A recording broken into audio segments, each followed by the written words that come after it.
It had been a long day for a lady named Brianna Cassell. She was driving through the night in a little country back road community of New Bern, Illinois. I believe I got that right. When she fell asleep at the steering wheel. She ran off the side of the road, and actually she ran off an embankment. And basically what she hit was the equivalent of a very large drainage ditch. She hit the bottom and then shot across and landed right there, as you can see, and the impact was so great that it broke both of her legs and also one of her arms. Now, it was dark, it was late at night, and she figured, well, probably nobody's going to find me tonight, but somebody will be able to find me in the morning, so she sat there and she waited. Daybreak came, and nobody came to save her. What she didn't realize was, this is a picture looking over the side of that bridge, but if you're in an automobile driving across that bridge, you can't see this car from road level. For the next 6 days, Brianna sat there. The only way she was able to survive and not die of thirst is she figured out that basically, I think it broke the windows out of the side, but she was able to take a hoodie. She was able to reach a hoodie in her car, and she would take that and fling it out the window into that drainage ditch, pull it back in, and then wring water out of the hoodie to drink out of that nasty drainage ditch. Finally, on the 6th day, there was a gentleman who was a contractor for the county, and he was actually worked on the department that maintained all these ditches, but he was driving a tractor, and that tractor had, of course, had an elevated seating position. And as he drove across the bridge, something caught his eye, which turned out to be the airbag. But he thought, what is that? And when he pulled the tractor off to the road, this is the scene that he saw. They were able to get her out. Got her to a hospital, and several days later, after a bunch of surgeries, they were able to send her home to recover with her legs still attached. Now, I can't begin to imagine what kind of emotions and feelings went through her head as she sat in that automobile with 2 broken legs for 6 days. I'm guessing she prayed. And I'm guessing at some point it probably felt hopeless. I think that's a fair assumption. But you know, a situation like this where it seems like this is it. I'm going to die here. I'm never getting out. That hopeless feeling is not new to Brianna in a car wreck. It's been felt by humans probably as long as humans have been around. If you look at one of the Old Testament prophets, the prophet of Habakkuk. Last week we had Jehoshaphat. That was a cool name to say. Today's name is not near as cool, Habakkuk. But in Habakkuk chapter 1, look, very short book, one of your minor prophets, not because the content is not as important, but just minor in length, right? You may have heard major and minor prophets. Very short book, 3 chapters, but Habakkuk 1:1, the prophecy that Habakkuk the prophet received, and it starts out, How long, Lord, must I call for help, but you do not listen, or cry out violence, but you do not save? You see, Habakkuk lived in a time when God's people were about to be carried off into captivity. And if I just had a time machine and took you back and transported you back to the time of Habakkuk, it would have looked like the world was coming to an end. It would have looked like the evil forces were going to win, the bad guys were going to win. Now, you wouldn't have seen all of the years of idolatry that led up to this. You would not have seen the fact of all the things in which God is going to use this this evil nation to punish his people, right? You wouldn't see that. What you would see is this situation where it looks like God is not doing anything. It would have looked hopeless. But you see, it wasn't. And this morning, from this Old Testament prophet, I want to draw out a key principle for a New Testament Christian. Say, Doug, how are you going to do that? Well, Romans 15:4, the things written before time are written for our learning. Written for our learning. Today we're going to learn something about how to be a Christian from this Old Testament prophet. Now, when you look at the book of Habakkuk, what you're going to see is that Habakkuk is going to speak and then God's going to say something in return. Back and forth, okay? And this may sound bad, but we're not going to look at necessarily what God has to say today in this short book. I tell you, go home and read it. Go study what God says. It's not that what God says is not important, but I want to make the point from Habakkuk. I want you to put yourself in his point of view, put yourself in his shoes, and I want you to see where it was that he was, irregardless of what was going on around him. So we're going to look at what Habakkuk had to say, and you can study what God had to say on your own. But we read verse 2, but let's go a little further.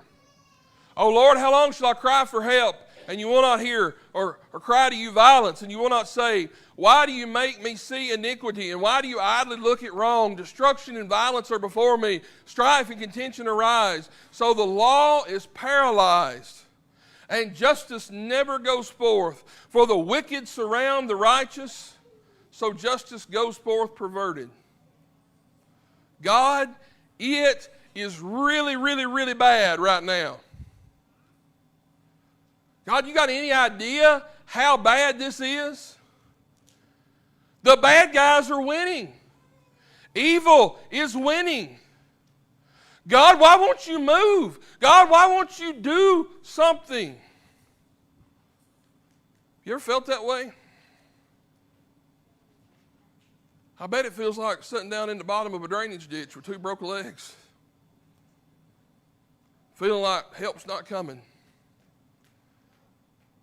And in these moments like this, it's really, really, really tempting for us to start to tell ourselves stories that are not true.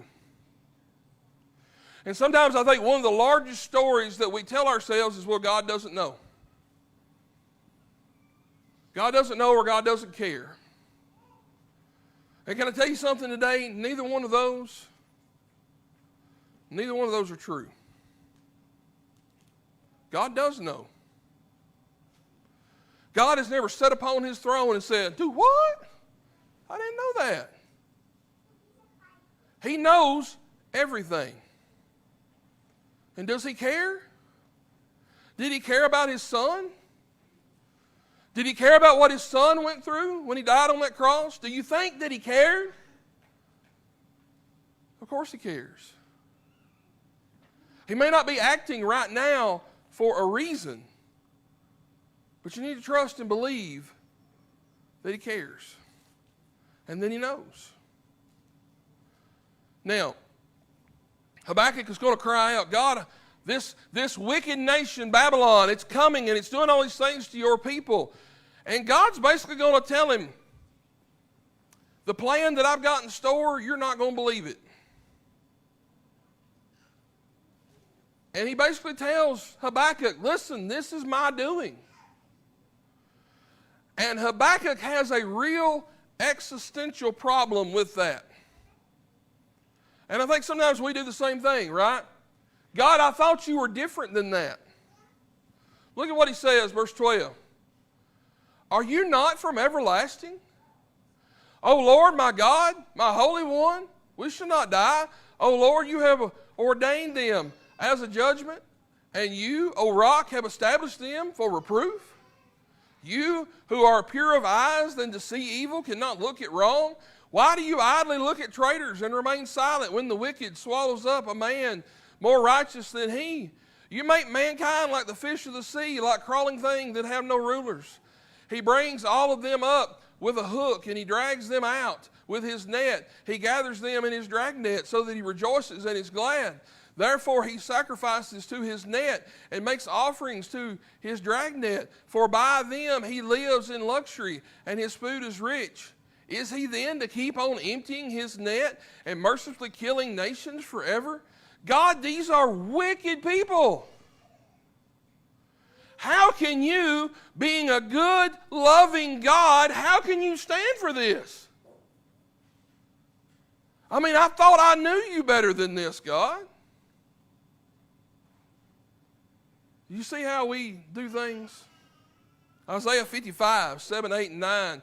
God tells us that my ways are above your ways and my thoughts are above your thoughts. So many times we put God in a box. Well, God, I know this about you, and I know this about you, so if I know this and this, it means you can't possibly do that.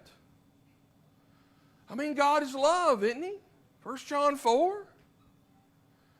How could he do that? He's God. He is a God of love, but he's also a God of justice. He's also a God of righteousness. Would you think that a judge, let's say you had a family member who was killed wrongfully, and the judge just kind of looked at that person and says, well, whatever. Would you think that judge is a righteous judge? Would you think he's a good person? No, you would demand justice. You would want him to act and enact judgment, but yet so many times we look at God and say, well, how dare you? People look at the Old Testament and think God is this vengeful, meanful God. No, but he has the right. When he drops the gavel and says, here's the sentence, he has the right to enact his justice. Just because we have a logical, existential problem with who God is, doesn't mean God has a problem. The problem is our understanding. You see, what we really try to do with this is, God, you're love, and God, you're kind, and God, you're this, so you've got to do that. What we're really trying to do is we're trying to control God. How's that going to work out for you? I've tried it. I mean, we've all tried it. How's it work out for you? Thing is, you can't control God. There's only one thing really you can control. What's that? Yourself. Back at chapter 2, verse 1. God, I can't believe you're doing all these things, but what? But I will take my stand at my watch post and station myself on the tower, and I'll look out and see what he will say to me, and what I will answer concerning my complaint. Habakkuk says, listen, God, I don't like this. God, I don't think you're doing this the right way. But what am I going to do? I'm going to tell you what we're tempted to do. God, you're not doing this the way I think you should do it. I'm out. I'm done. See you later. That's not what Habakkuk did. Habakkuk said, even though I don't think this is right, even though I don't think you're doing what you need to be doing, even though I think you're wrong, I'm going to go and stand at my watch post, and I'm going to look for you. I'm going to wait on your answer. You think about that. What kind of gumption does it take to stand and wait on God? Psalm 46:10, we talk about all the time. Be still and know that I'm God. What are you doing while you're being still a lot of times? God, I'm going to wait on you. I poured it out. I told you my complaint. I told you what I think you should do. But I realize that you're God and I'm not. So here I am. I'm going to stand and I'm going to watch and wait for your answer. Now you may look at that and say, well, Doug, he was probably just standing there because he's wanting God to do what he wants to do. Some people would do that.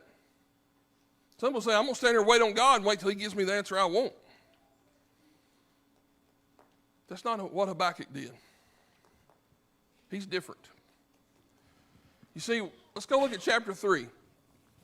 Chapter 3 is a prayer. And during that prayer, what Habakkuk's going to recount is he's going to basically see who God really is. And for lack of a better term, it's going to scare him slap to death.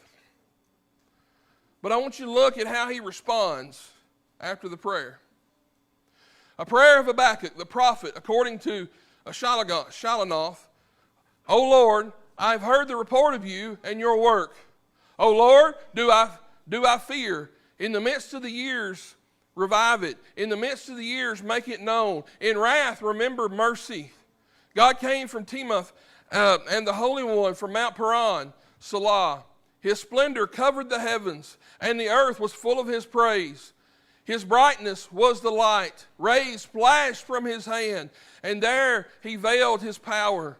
Before him went pestilence, and plague followed at his heels. He stood and measured the earth. He looked and shook the nations. Then the eternal mountains were scattered. The everlasting hills sank low. He's talking about a flood. His were the everlasting ways. I saw the tents of the Cushion in affliction. The curtains of the land of Midian did tremble. Was your wrath against the rivers, O Lord? Was your anger against the rivers, or your indignation against the sea, when you rode out on your horses, on your chariot of salvation? You stripped the sheath from your bow, calling for many arrows, Salah. You split the earth with rivers. The mountains saw you and withered. The raging waters swept on, and the deep gave forth its voice. It lifted its hands on high. The sun and the moon stood still in their place at the light of your arrows as they sped. At the flash of your glittering spear, you marched forth through the earth in fury. You threshed the nations in anger. You went out for the salvation of your people, for the salvation of your anointed. You crushed the head of the house of the wicked, laying him bare from thigh to neck, Salah. You pierced with his own arrows the heads of his warriors, who came like a whirlwind to scatter me, rejoicing as if to devour the poor in secret. You trampled the sea with your horses and the surging of the mighty waters. I hear and my body trembles. My lips quiver at the sound. Rottenness enters into my bones. My legs tremble beneath me. Yet I will quietly wait for the day of trouble to come upon the people who invade us. Though the fig tree should not blossom, nor fruits be on the vines, the produce of the olive fail, and the fields yield no food. The flock will be cut off from the fold, and there be no herd in the stalls. Yet I will rejoice in the Lord. I will take joy in the God of my salvation. God the Lord is my strength. He makes my feet like the deer's. He makes me tread on my high places. You see, Habakkuk said, listen, irregardless of what comes, I'm still going to love you. I'm still going to believe in you. You understand, Habakkuk's faith, his belief, his trust in God was certain and not circumstantial. You understand what I say when I mean that? His belief in God had nothing to do with his circumstances. Paul says, I've learned how to abase and I've learned how to abound. I've learned how to starve and I've learned how to be full. And in all those things, he still loved God. Habakkuk did the same thing. So here's the principle for a Christian today. Is your fill in the blank, is it certain or circumstantial? Is your faith certain, irregardless of what happens? Is your thankfulness certain, irregardless of what happens? Is your love, is your trust, is your hope, is your fill in the blank? Is it for certain, or is it based upon your circumstances? And that's a hard question. I don't sit here and pretend that it's an easy one. And I don't sit here and pretend like it's one I don't need to ask myself. But here's the thing. If it is based on circumstances, how can that really be love? How can it be love if I'm only loving because of what I'm getting out of the situation?